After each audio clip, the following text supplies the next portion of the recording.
Assalamualaikum warahmatullahi wabarakatuh. Kami dari kelompok 3 yang terdiri dari saya Dewi Juyanti, dan saya Iman Supandi, Yusuf Saifullah, Muhammad Teman Saputra, Ari Irawan, Nadila Priantini, dan Frankie. Kami akan membahas mata kuliah pengantar bisnis bab 3 pasar global. Saya Dewi Duyanti akan menjelaskan tentang pengertian pasar global. Pasar global adalah transaksi antara penjual dan pembeli yang melingkupi cakupan dunia dari satu negara ke negara lain. Menurut Mardia, dalam buku pengantar bisnis cetakan tahun 2022, pasar global menurut beliau adalah satu pasar di mana ada satu atau lebih perusahaan yang beroperasi, seperti contohnya Apple dan Samsung yang sudah go public, yang sudah menguasai pasar dunia saat ini.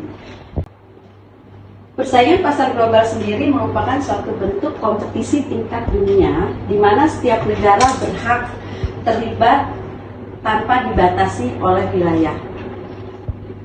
Itu aja dari saya. Slide 2 akan dijelaskan oleh rekan saya Muhammad Herman Saputra mengenai ciri-ciri pasar global. Terima kasih. Perkenalkan, nama saya Muhammad Herman Saputra dari 22.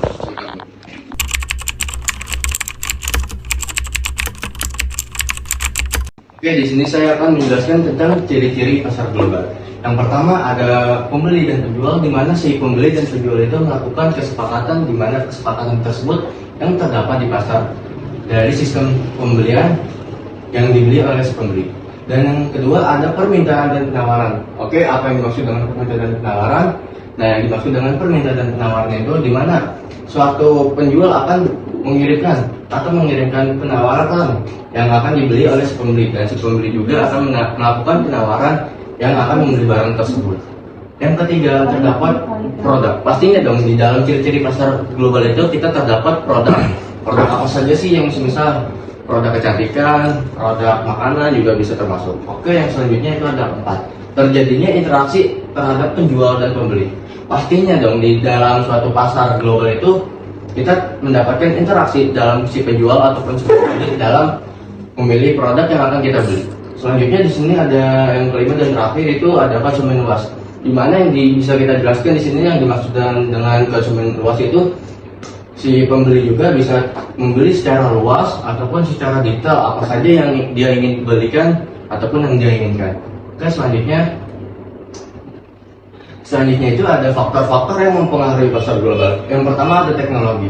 Kenapa sih teknologi ini mempengaruhi pasar global? Yang pertama dari suatu sistem ekonomis atau sistem sosial media. Karena kenapa mempengaruhi sosial media? Pastinya dari pemasaran global juga kan kita termasuk adanya dengan secara berlangsungan atau secara ketemu. Bisa juga melalui sosial media kita melakukan pemasaran ataupun sebagai permintaan yang diinginkan oleh konsumen. Nah, selanjutnya ada perjanjian ekonomi regional. Apa sih yang dimaksud dengan perjanjian ekonomi regional? Adalah suatu kesepakatan antara si penjual dan si pembeli, di mana si penjual itu ingin melakukan kesepakatan terhadap si pembeli yang ingin dilakukan suatu produknya. Yang ketiga ada kebutuhan dan ekonomi pasar. Nah, di sini kan pastinya di dalam suatu pemasaran itu adanya suatu kebutuhan dan ekonomi pasar. Di dalam suatu pasar global itu kita ingin memiliki kebutuhan yang cukup antar pembeli dan si penjual yang ingin kita inginkan dalam suatu produk. Dan untuk selanjutnya yang keempat itu ada kualitas. Pastinya dong di dalam suatu produk itu kita pastinya ingin memiliki kualitas yang bagus. Dan di balik kualitas yang bagus juga terhadap harga atau intensi harga yang kita inginkan. Dan selanjutnya yang terakhir itu ada kecenderungan ekonomi dunia. Kenapa sih kecenderungan itu termasuk faktor yang mempengaruhi pasar global? Ya karena kita balik lagi dari yang pertama dan sampai yang keempat. Di balik semua ekonomi kecenderungan itu pastinya ada kita bentrok atau miskomunikasi antara si penjual dan si pembeli. Mungkin sekian penjelasan dari saya, akan dilanjut dengan rekan saya. Terima kasih.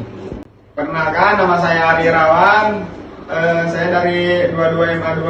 Berdiri saya di sini, saya ingin mempresentasikan lanjutan dari rekan tim saya mengenai kelebihan dan kekurangan di pasar global. kelebihan ada meningkatnya produksi, perluasan jangkauan, adanya peluang produk global ke pasar domestik, adanya cost down atau penurunan biaya produksi, dan banyak investor.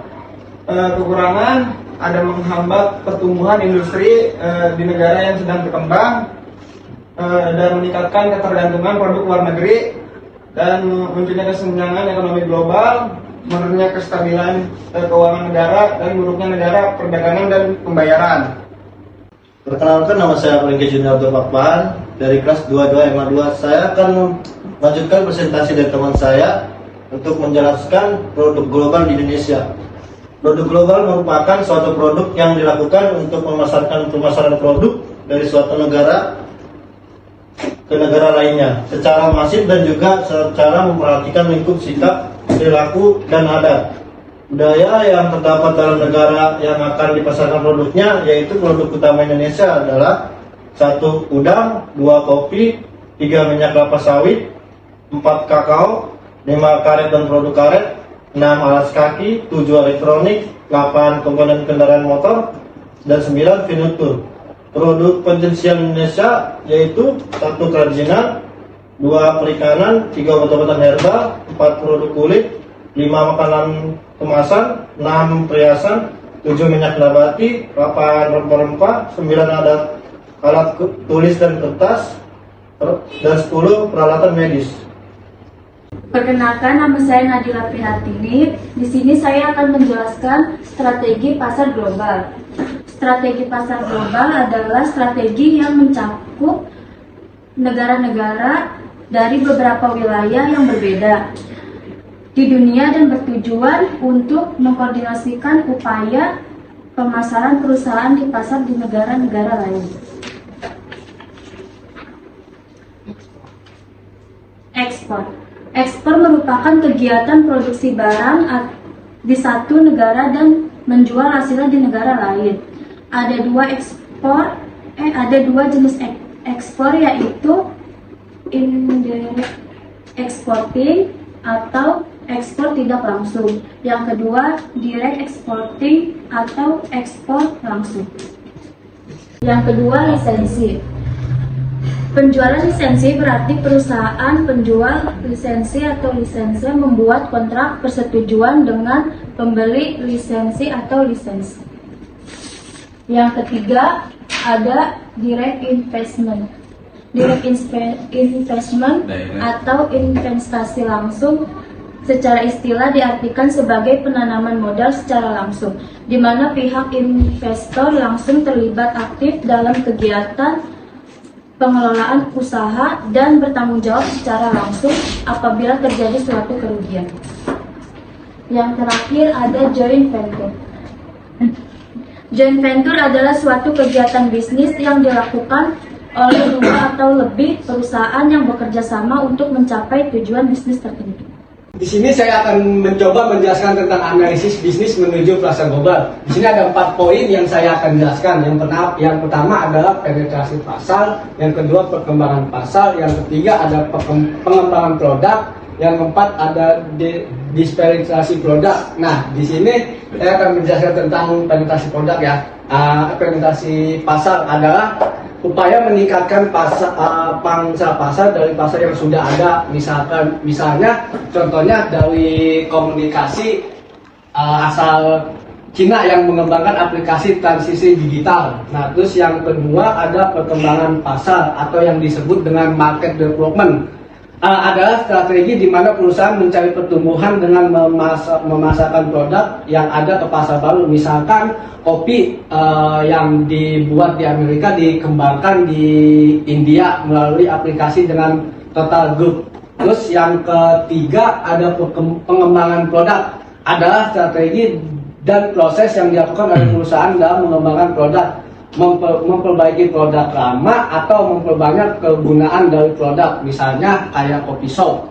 Terus yang terakhir adalah di verifikasi produk, upaya untuk mengembangkan produk dengan membuat lini produk baru, bahkan menargetkan pasar baru. Sebagai contoh, perusahaan komunikasi memproduk smartphone, contohnya HP yang sekarang kita pegang.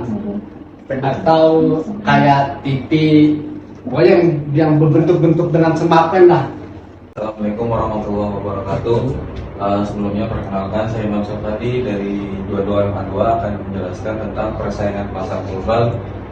Di antaranya yaitu tentang indeks kepercayaan industri saat ini. Jadi di sini ada angka indeks kepercayaan industri, kondisi kegiatan usaha secara umum di bulan Januari sampai dengan Februari. Itu ada angka 41% sampai ke 47%, yaitu mengukur sampai kestabilan proses industri. Dan ada peningkatan, dalam peningkatan itu ada 1% peningkatan untuk kegiatan industrinya. Nah, untuk pandangan usaha 6 bulan ke depan itu rata-rata industri di Indonesia itu optimis untuk 6 bulan ke depan. Next. Nah, dan ini adalah tantangan bisnis dalam pasar global. Apa sih tantangan bisnis dalam pasar global? Itu ada the demographic dan cultural challenge, the environmental challenge, the social responsibility and ethic challenge, dan technology challenge. Di era saat ini, transaksi penduduk di bumi ini sudah mencapai dari berbelahan dunia. Dari demografi kultural, kita harus mempertimbangkan pertumbuhan penduduk dalam suatu negara dan bagaimana budaya dalam suatu negara, karena produk yang kita mau pasarkan akan mempengaruhi di mana negara itu yang akan kita pasarkan. Yang kedua yaitu the environmental challenge. Sebagai pengusaha, kita tentunya akan memperhatikan lingkungan, tentang polusi udara, polusi air, dan pencemaran di lingkungan. Tentunya kita harus mempertimbangkan lingkungan dan melihat dampak ke masyarakatnya. Terus yang ketiga yaitu social responsibility, yaitu tanggung jawab terhadap produk yang akan dihasilkan, dan bagaimana nanti produk-produk sampai ke tangan konsumen itu aman dan sehat. Terus yang keempat yaitu teknologi challenge. Semakin bertambahnya pasar global, akan semakin naiknya teknologi dalam persaingan pasar global. Oleh karena itu, perusahaan-perusahaan akan meningkatkan secara sumber daya manusianya dan sumber daya teknologi dan sumber daya yang bisa digunakannya. Dan itu adalah tantangan-tantangan bisnis dalam pasar global. Sekian, terima kasih.